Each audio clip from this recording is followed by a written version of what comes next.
despite having a provision for equality, the Constitution still prohibited discrimination because the Constitution framers found that Indian society was uneven and was divided on the basis of religion, sex and caste. On the prohibition of untouchability as stipulated under Article 17 of the Constitution, Professor Kumar stated while citing from his own personal experience, and I quote here, "I also have had personal experience as the chairman of Backward Classes Commission.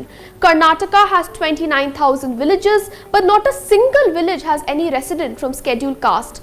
All SCs are kept out. We never fought apartheid in India. This is nothing but apartheid. I have had occasion to study apartheid. It only means living apart. We have kept out all Dalits and SCs. Therefore, Article 17 stated this." Professor Kumar also went on to highlight how Articles 23 and 24 of the Constitution protect citizens against exploitation and also emphasized how the Indian society at large is governed by the dynamics of caste. Apprising the court further, he emphatically submitted, and I quote from his argument here, "Who are the persons who are exploited? Are they accommodated under EWS? Respectfully not. These are people who are classified as SCs, STs or backward classes. If not, why are they bonded laborers? Why did they send their children to work in industries?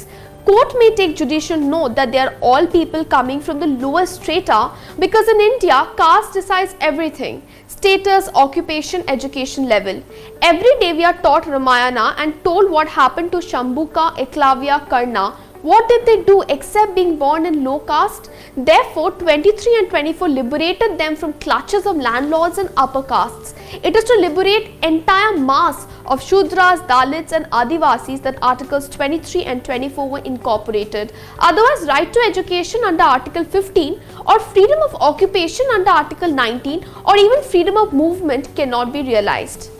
Professor Kumar also questioned the validity of data and the procedure for identification for criteria for determining people who would fall under the category of the economically weaker section or EWS. He argued, and I quote, "Greatest debate in this court is on this identification. How do you reach that identification? You get data, what kind of data, how do you collect, who collects? These are important factors. Every time reservation is challenged, the first argument is that it is based on obsolete data. How can you determine backwardness unless you know their population? How many doctors, engineers, politicians are there? Nothing, it's all suppressed. It was recommended that caste should be included and census without it will only result in a head count like a shepherd counting sheep." During the hearing, he also emphasized that caste had always been recognized as a class, but the same could not be said for EWS, as just because some people were economically weaker did not mean that they became a class. Let us now have a look at the arguments that were advanced by senior advocate Salman Khurshid during the hearing. Yesterday, senior advocate Salman Khurshid commenced his arguments by stating that the issue in question fell within the area of justice and affirmative action. He stated that the idea of affirmative action was a larger circle within which reservations fell. He pointed out that in India, reservations formed a part of a special area of affirmative action and also apprised the court as to how countries like Israel and Germany had incorporated affirmative action. Underscoring that in India, caste is the determining factor which governs reservation, Khurshid argued, and I quote, "The first point I wish to make is that the entire list of reserved category of citizens in our country is based on caste. We don't look at caste for any other purpose except for the purpose of constitutional support. In the list of Mandal Commission, every protected class is based on caste."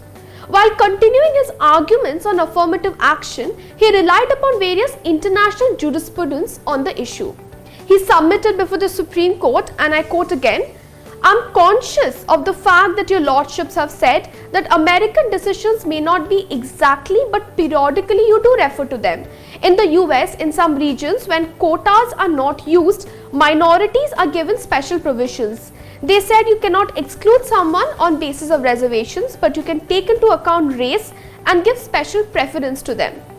To this, Justice Bhatt, however, remarked, and I quote, "This may not be good law, there, as racial tiebreaker is frowned upon now, as they have said that their constitution is colorblind. However, senior advocate Khurshid stated that the tiebreaker and alternative approach in the US and Europe was common. He also gave an example of Israel in this context, wherein in some cases, some reservations were made to promote gender justice. He referred to this policy of Israel as a class-based affirmative action policy, which emphasized upon structural disadvantages and made institutions more diverse than what it would have been. Thus, he submitted that diversity could be one of the many reasons why affirmative action was taken in different countries. Now,